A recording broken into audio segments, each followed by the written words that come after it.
Hello everyone, आप सभी का आपके अपने चैनल जायसवाल वर्चुअल क्लासेज में बहुत बहुत स्वागत है। आज हम आपके लिए जो वीडियो लेकर के उपस्थित हुए हैं वो हर वर्ग के छात्रों के लिए, चाहे वो हाई स्कूल से लेकर के एमए तक के छात्रों के लिए बहुत ही महत्वपूर्ण है यह विषय। और इसके साथ साथ समस्त प्रतियोगी परीक्षाओं में इससे प्रश्न पूछे जाते हैं। अब विशेषकर यदि आप एलटी की तैयारी कर रहे हैं सामाजिक विज्ञान से या नागरिक शास्त्र से प्रवक्ता की तैयारी कर रहे हैं तब तो आपके लिए वीडियो बहुत ही महत्वपूर्ण होने वाला है। अगर आप हमारे चैनल पर पहली बार आए हैं तो आप सब्सक्राइब और लाइक इसे ज़रूर कर देना, ताकि हमारी आने वाली हर महत्वपूर्ण प्रतियोगी परीक्षाओं से संबंधित समस्त वीडियोज आप तक सबसे पहले पहुंच जाए। तो आइए बिना देरी किए हुए हम आज शुरू करते हैं कि आज का हमारा टॉपिक क्या है।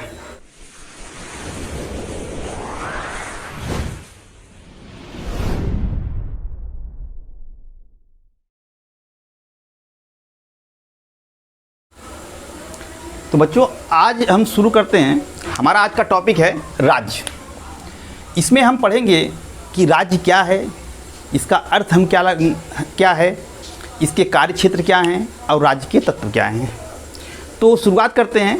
राज्य ये शब्द जो है, ये विषय जो है, ये राजनीति विज्ञान के अध्ययन का जो है केंद्रीय विषय है, यानी सबसे महत्वपूर्ण विषय है राजनीति विज्ञान के अध्ययन का। ये राज्य जो है, जितने भी इस संसार में, चाहे वो प्राकृतिक संस्थाएं हों या मानवीकृत संस्थाएं हों, जितनी भी संस्थाएं बनी हैं उन समस्त संस्थाओं में राज्य सबसे महत्वपूर्ण संस्था है और अन्य समस्त संस्थाएं जो हैं वो राज्य के नियंत्रण में ही कार्य करती हैं। इसीलिए आरजी गैटल ने अपनी पुस्तक पॉलिटिकल साइंस में राजनीति विज्ञान की जो परिभाषा दी है वो राज्य के विज्ञान के रूप में दी है, कि राजनीति विज्ञान जो है वो राज्य का विज्ञान है। गार्डनर ने तो यहाँ तक कह दिया कि राजनीति विज्ञान का आरंभ और अंत राज्य से ही होता है। तो यानी राज्य कितना महत्वपूर्ण है, हम इसी को जानने का प्रयास करेंगे आज की इस वीडियो में। साधारण बोलचाल में राज्य शब्द का प्रयोग कई अर्थों में किया जाता है, बड़ी भिन्नता है। जैसे हम भारत के लिए भी राज्य शब्द का प्रयोग करते हैं कि हमारा राज्य भारत पहले अंग्रेज़ों का गुलाम था, या भारत में अंग्रेजी राज्य था 1947 के पहले। तो हम राज्य शब्द का प्रयोग यहाँ पर किसके लिए कर रहे हैं? भारत के लिए कर रहे हैं। और जब हम ये कहते हैं कि भारत में कुल कितने राज्य हैं, तो वर्तमान समय में भारत में कुल 28 राज्य हैं। तो हम उत्तर प्रदेश, मध्य प्रदेश, बिहार, इन प्रांतों को भी हम राज्य कहते हैं। तो समस्या ये है, समझ में ये नहीं आता कि राज्य वास्तव में भारत है कि उत्तर प्रदेश है, राज्य भारत है कि बिहार और मध्य प्रदेश है। तो इसको कैसे हम डिफाइन कर सकते हैं? इसको जानने के लिए क्या पैमाना है, वह क्या पैमाना है जिसके द्वारा हम माप सकें कि वास्तव में राज्य है क्या। तो इसको मापने के लिए जैसे हर चीज़ के लिए एक पैमाना होता है, हम देख करके आसानी से बता सकते हैं कि ये कुत्ता है। क्यों बता देंगे? बिल्ली और कुत्ते को खड़ा कर दो तो आप कह दोगे ना कि ये कुत्ता है, ये बिल्ली है। ऐसा क्यों कर दोगे आप? क्योंकि कुत्ते की कुछ विशेषता होती है जो आपको उसमें दिखाई देती है, बिल्ली की अलग विशेषता होती है जो उसमें दिखाई देती है। अगर कहा जाए जानवर और मनुष्य में क्या अंतर है, तो आप बताओगे कि जानवर 4 पैरों से चलता है, मनुष्य सीधे होकर चलता है। मनुष्य एक ऐसा प्राणी है जो बोल कर अपनी भाषा के द्वारा दूसरे से बात कर सकता है, दूसरे को अपनी भाषा समझा सकता है, लेकिन जानवर ऐसे नहीं कर सकते। यानी हर चीज़ की कुछ विशेषता होती है जिसके द्वारा हम यह कह सकते हैं कि वास्तव में वह चीज़ वह है। तो राज्य की ऐसे क्या विशेषता है, किसको हम राज्य कहेंगे, इसको हम जानने का प्रयास करेंगे। और राज्य की विशेषता परिभाषा बताएं उसके पहले सबसे महत्वपूर्ण तत्व है कि राज्य के तत्व क्या हैं, यानी राज्य के कौन कौन से तत्व हैं, या राज्य की ऐसी क्या विशेषता है, ऐसा क्या गुण है जिसके आधार पर हम यह डिफाइन कर सकते हैं कि यह चीज़, यह संस्था राज्य है। तो बच्चों, राज्य के 4 तत्व होते हैं। नंबर 1 जनसंख्या, नंबर 2 निश्चित भूभाग, नंबर 3 सरकार और नंबर 4 संप्रभुता। इसी की कसौटी पर, इन चारों की कसौटी पर जो संस्था खरी उतरेगी उसी को हम राज्य कहेंगे। तो पहला तत्व क्या है राज्य का? जनसंख्या। यानी राज्य के लिए जनसंख्या का होना अनिवार्य है। विश्व में ऐसा कोई देश आप नहीं बता सकते हैं जहां पर जनसंख्या ना हो और राज्य हो। बिना जनसंख्या के तो राज्य की कल्पना की ही नहीं जा सकती। एक निर्जन स्थान को हम राज्य नहीं कह सकते हैं।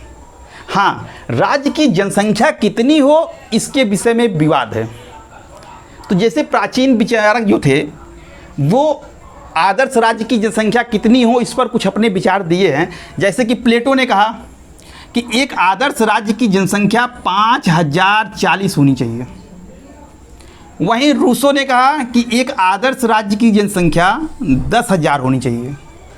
और जबकि अरस्तु ने कहा कि आदर्श राज्य की जनसंख्या ना तो बहुत अधिक हो ना तो बहुत कम हो, लेकिन उन्होंने कहा कि आदर्श राज्य की जनसंख्या 1 लाख होनी चाहिए।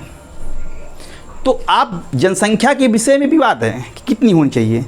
जितना बताए हैं ये लोग प्राचीन विचारक हैं। वर्तमान समय में तो बहुत बड़े बड़े राज्य हैं जिनकी जनसंख्या अरबों में करोड़ों में है।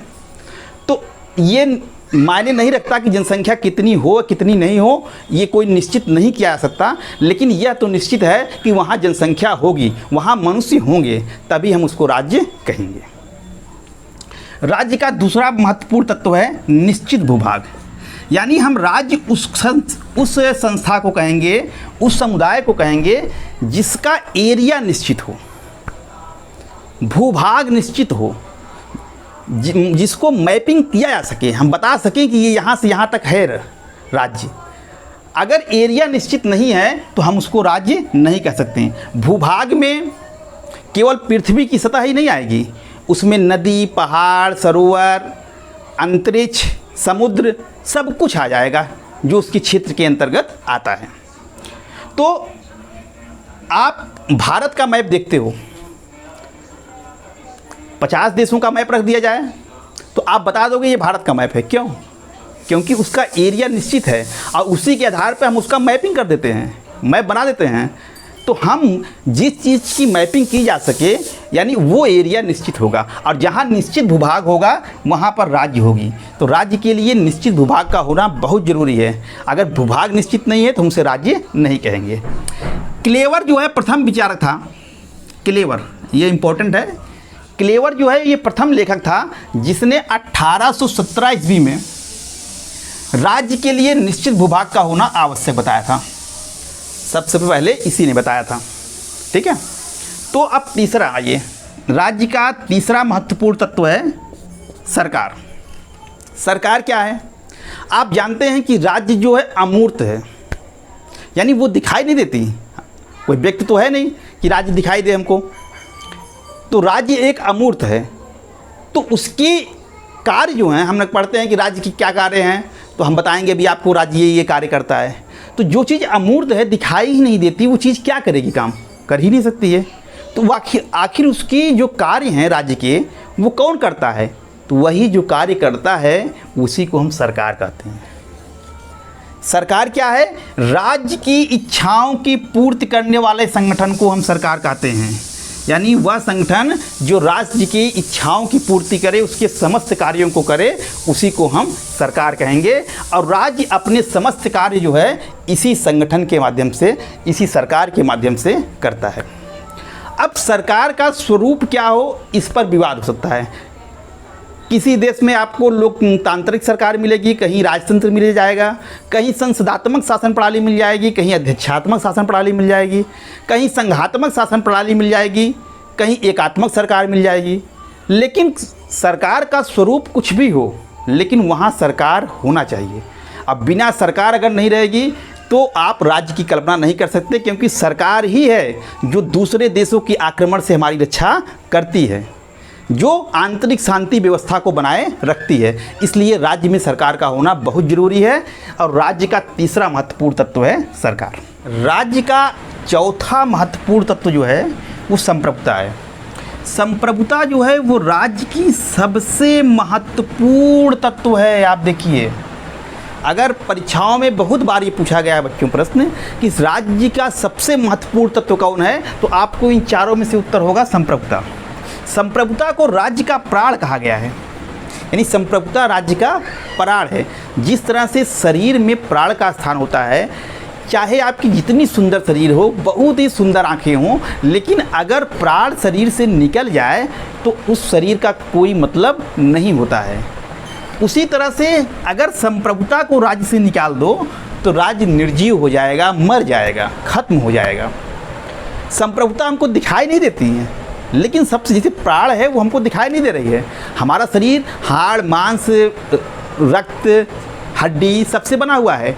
ये सबसे हमको दिखाई देगी कि ये मांस है, हम काटो खून निकलेगा, ये दिखाई देगी, लेकिन मरने के बाद प्राण निकल जाएगा, ये हमको दिखाई नहीं देती। तो उसी तरह से संप्रभुता हमको दिखाई तो नहीं दे रही है, लेकिन इसको राज्य का प्राण कहा जाता है। यानी राज्य का सबसे महत्वपूर्ण तत्व जो है वो संप्रभुता है। और बोंदा जो है पहला विचारक था जिसने संप्रभुता को राज्य का लक्षण बताते हुए इसकी स्पष्ट विवेचना की। ये बहुत ही इम्पोर्टेंट प्रश्न है कि पहला राजनीतिक विचारक जो था वो बोंदा था जिसने संप्रभुता को राज्य का लक्षण बताते हुए इसकी स्पष्ट रूप से विवेचना की, इसकी स्पष्ट रूप से परिभाषित इस शब्द को किया था। अब सवाल मन में ये उठता होगा कि वास्तव में संप्रभुता है क्या। तो देखो, नीचे संप्रभुता की एक परिभाषा लिखी गई है। संप्रभुता क्या है?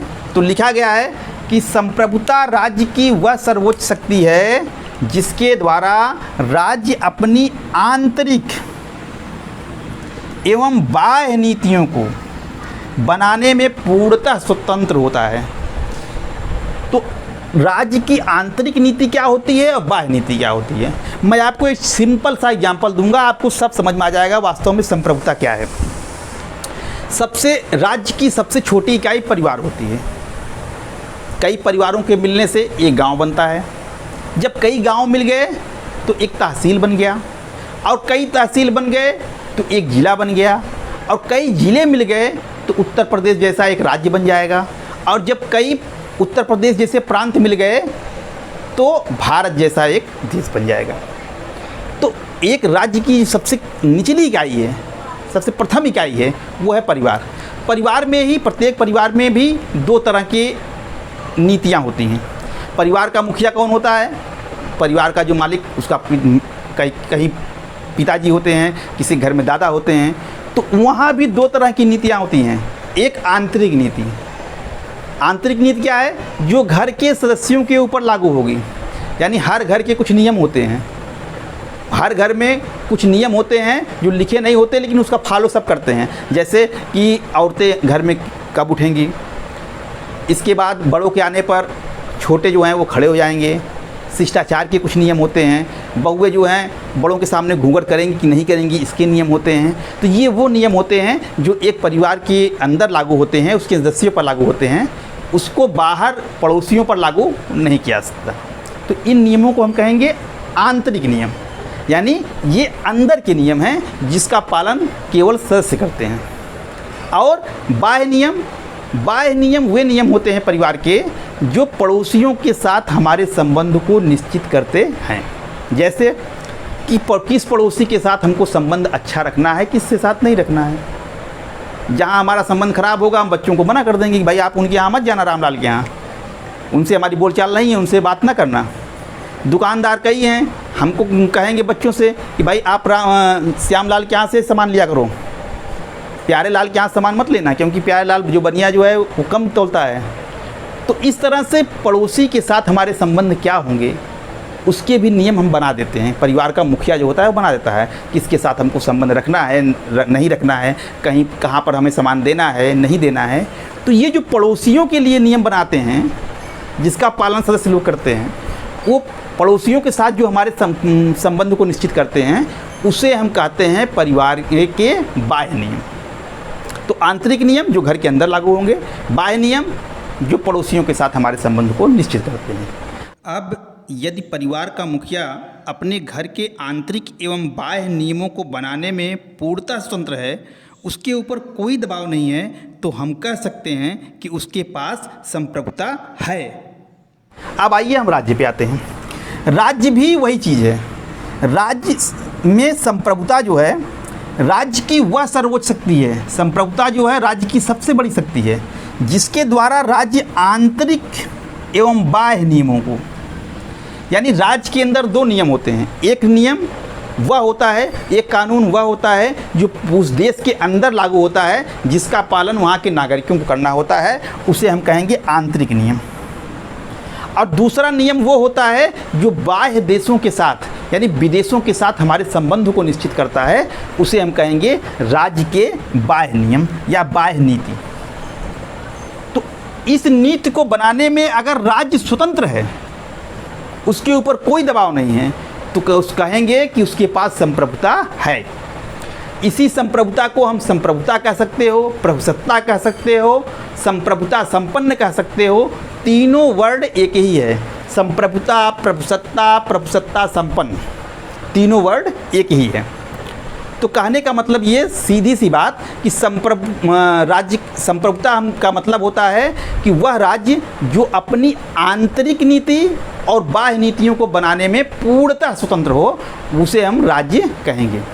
तो प्रश्न यहाँ एक ये उठता है कि क्या 1947 के पहले भारत एक राज्य था? तो उत्तर होगा नहीं, नो। क्यों? वहाँ उस समय तो यहाँ जनसंख्या भी थी, सरकार भी थी, भूभाग भी निश्चित था। तो उस समय भारत को राज्य क्यों नहीं कह सकते? क्योंकि भारत के पास संप्रभुता नहीं थी। संप्रभुता उस समय भारत अपनी विदेश नीति बनाने के लिए, अपनी आंतरिक नीति बनाने के लिए स्वतंत्र नहीं था। हमारी नीतियाँ कहाँ से बनती थी? ब्रिटेन से बनती थी, अंग्रेज बनाते थे। तो जब भारत स्वतंत्र हुआ तो उसे क्या मिल गया? कौन सी चीज़ मिल गई? यही संप्रभुता मिल गई उसको, यही मिल गई। अब वो भारत स्वतंत्रता का मतलब संप्रभुता का मिलना। अब भारत देश अपनी नीतियों को बनाने में स्वतंत्र है, अब उसे किसी देश की आवश्यकता नहीं है। वो अपने आंतरिक नियमों को और बाह्य नियमों को दोनों बनाने में पूर्णतः स्वतंत्र है। तो इसी को हम संप्रभुता कहेंगे। अब तो प्रश्न अगर पूछा कि 1947 के पहले क्या भारत राज्य था? उत्तर होगा नहीं था। क्यों नहीं था? क्योंकि भारत के पास संप्रभुता नहीं थी। 1947 के बाद क्या भारत राज्य बन गया? हाँ, बन गया। क्यों बन गया? क्योंकि भारत के पास संप्रभुता आ गई। तो संप्रभुता जो है वो राज्य का सबसे महत्वपूर्ण तत्व है। सर्वोच्च राजनीतिक संस्था के रूप में राज्य शब्द का सबसे पहले प्रयोग 16वीं सदी में मैकियावेली ने किया था, और उसने किस में किया था? अपनी पुस्तक द प्रिंस में किया था। तो बच्चों, हम लोगों ने यहाँ पढ़ लिया कि जनसंख्या, राज्य के तत्व कौन कौन से हैं? जनसंख्या, निश्चित भूभाग, सरकार और संप्रभुता। अब इसी कसौटी पर हम कसते हैं कि क्या उत्तर प्रदेश को हम राज्य कहेंगे या भारत को राज्य कहेंगे। तो आइए, जनसंख्या उत्तर प्रदेश में है, भारत में भी है।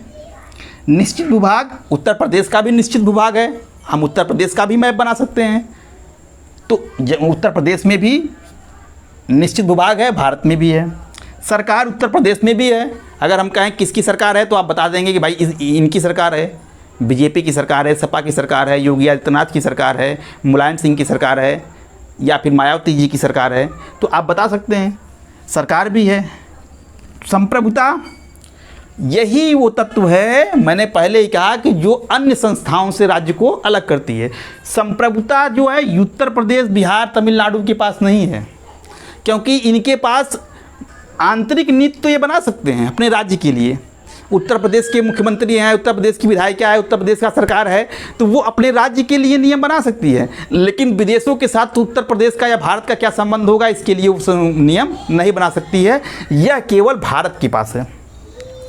तो अगर कहा जाए कि उत्तर प्रदेश को राज्य हम क्यों नहीं उत्तर कह सकते हैं, तो नागरिक शास्त्र और एक राजनीति विज्ञान के स्टूडेंट होने के नाते आप कह सकते हैं कि राज्य उत्तर प्रदेश के पास संप्रभुता नहीं है, तमिलनाडु के पास संप्रभुता नहीं है, इसलिए हम उसको राज्य नहीं कह सकते हैं। संप्रभुता भारत के पास है तो भारत राज्य है।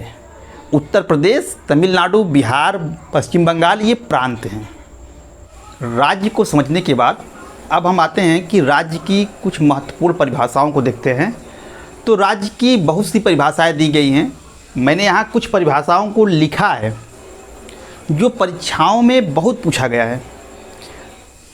तो कुछ परिभाषाओं को हम देखते हैं कि राज्य की परिभाषाओं को विभिन्न विद्वानों ने किस तरह से राज्य को परिभाषित किया है।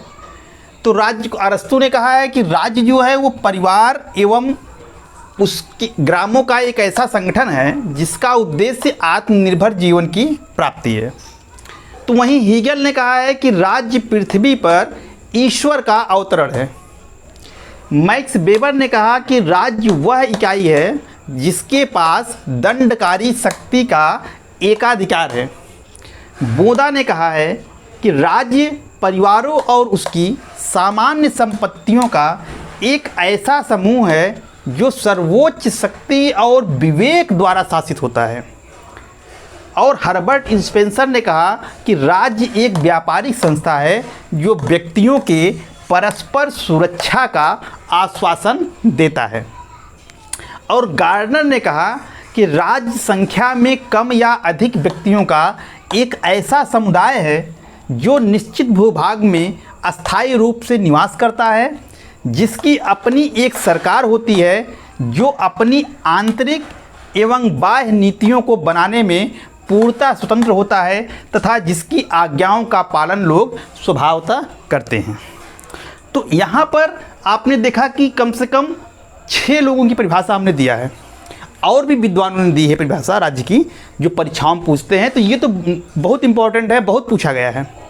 अब यहाँ सबसे महत्वपूर्ण बात जो मैं आपको बताने वाला हूँ कि सबसे बढ़िया परिभाषा, यानी जो पूछता है कि राज्य की सबसे अच्छी परिभाषा किसने दी है, तो राज्य की सबसे अच्छी परिभाषा जो है वो गार्डनर की मानी जाती है। जितने विद्वान, गार्डनर के पहले जितने भी विद्वानों ने राज्य की परिभाषा दी है, सबने राज्य के किसी एक पक्ष पर जोर दिया है, उसकी किसी एक विशेषता को बताया है। लेकिन गार्डनर पहला ऐसा विचारक था जिसने राज्य के समस्त तत्वों को भी अपने परिभाषा में समावेशित कर दिया है। तो इसीलिए गार्डनर की परिभाषा सबसे महत्वपूर्ण हो जाती है। गार्डनर कहते हैं कि राज्य संख्या में कम या अधिक व्यक्तियों का एक ऐसा समुदाय है। जब हम कहेंगे संख्या में कम या अधिक व्यक्तियों का एक समुदाय है, तो यहाँ आ जाती है जनसंख्या। क्या आ गया? जनसंख्या, राज्य का पहला तत्व। तो राज्य, इनकी परिभाषा, राज्य संख्या में कम या अधिक व्यक्तियों का एक ऐसा समुदाय है जो निश्चित भूभाग में, राज्य का दूसरा तत्व, स्थायी रूप से निवास करता है, जिसकी अपनी एक सरकार होती है, तीसरा तत्व, ये दूसरा था, और जो अपनी आंतरिक एवं बाह्य नीतियों को बनाने में पूर्णतः स्वतंत्र होता है। तो यहाँ पर संप्रभुता आ जाती है। संप्रभुता की परिभाषा आपको यही तो बताया गया था कि संप्रभुता राज्य की वह सर्वोच्च शक्ति है जिसके द्वारा राज्य अपने आंतरिक एवं बाह्य नीतियों को बनाने में पूर्णतः स्वतंत्र होता है। तो यहाँ पर दिया है कि जो अपनी आंतरिक एवं बाह्य नीतियों को बनाने में पूर्णतः स्वतंत्र होता है, यानी संप्रभुता आ गया। और आगे लिखा है जिसकी आज्ञाओं का पालन लोग स्वभावतः करते हैं।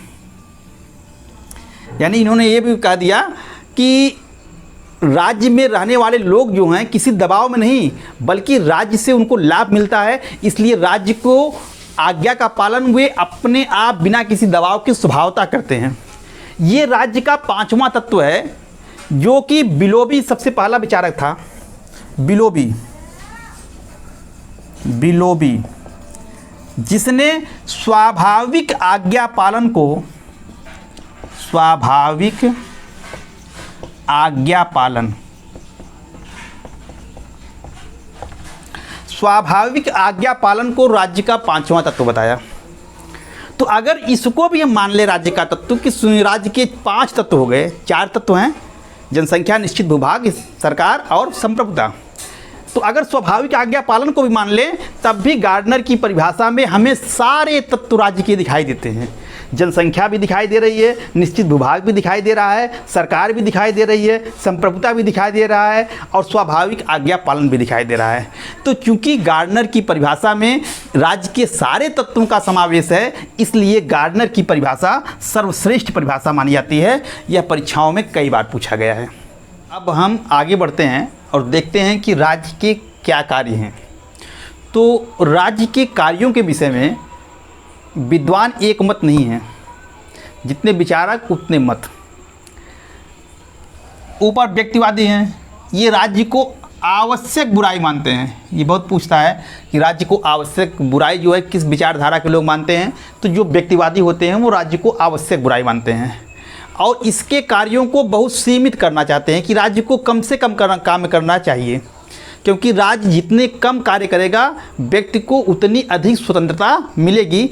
इसलिए राज्य को सबसे कम से कम कार्य करना चाहिए, यानी उसके कार्यों को सीमित करना चाहते हैं। और देखो ये वर्ड लिखा है आवश्यक बुराई। राज्य को आवश्यक बुराई कहा है। राज्य एक बुराई है क्योंकि यह व्यक्ति की स्वतंत्रता को सीमित करता है, और आवश्यक इसलिए है कि राज्य की ज़रूरत हमको इसलिए है क्योंकि राज्य बाह्य आक्रमण से हमारी रक्षा करता है, देश में शांति व्यवस्था बनाए रखना है, इसलिए राज्य जरूरी है। इसीलिए व्यक्तिवादियों ने राज्य को आवश्यक बुराई कहा और कहा कि इसके कार्यों को बहुत सीमित रखिए, कम से कम कार्य इसको मिलना चाहिए। वहीं समाजवादी, इसके उल्टा जो है समाजवादी, वो राज्य को अच्छाई मानते हैं, सकारात्मक अच्छाई। और जब राज्य को अच्छा मानते हैं तो कहते हैं कि राज्य को बहुत अधिकार, जितने अधिक से अधिक कार्य राज्य कर सके जनता की भलाई के लिए, वो सब जो है राज्य को करने चाहिए। अराजकतावादी विचारक जो हैं वो राज्य को अनावश्यक बुराई मानते हैं, यानी राज्य बुराई है और इसकी कोई आवश्यकता हमको नहीं है, इसलिए वो राज्य को ही समाप्त करना चाहते हैं। यानी अराजकतावादियों के अनुसार राज्य होना ही नहीं चाहिए। और मार्क्सवादी जो है राज्य को शोषण का यंत्र मानते हैं कि राज्य जो है वो धनियों की संस्था है, पूंजीपतियों की संस्था है, ये मजदूरों और गरीबों को शोषण करने का एक माध्यम है। तो जितने विचारक उतने विचार, लेकिन राज्य के कार्यों को हम दो वर्गों में बांट सकते हैं। एक है राज्य के अनिवार्य कार्य और दूसरा है राज्य के ऐच्छिक कार्य। राज्य के अनिवार्य कार्य उन कार्यों को कहते हैं जिसको करना राज्य के लिए ज़रूरी है। अगर राज्य उस कार्य को नहीं करेगा तो वो अपने आप को बचा नहीं पाएगा, राज्य का अस्तित्व जो है वो खत्म हो जाएगा।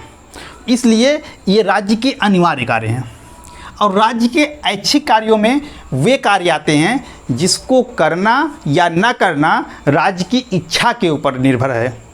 अगर राज्य करता है तो बहुत अच्छी बात है, अगर नहीं करेगा तो उसका अस्तित्व के ऊपर कोई संकट नहीं आएगी। तो आइए जानते हैं कि राज्य के अनिवार्य कार्य कौन कौन से हैं जिसको करना राज्य के लिए मस्ट है। तो पहला है बाह्य आक्रमण से देश की रक्षा करना। बाह्य आक्रमण से देश की रक्षा करना प्रत्येक राज्य का अनिवार्य कार्य है।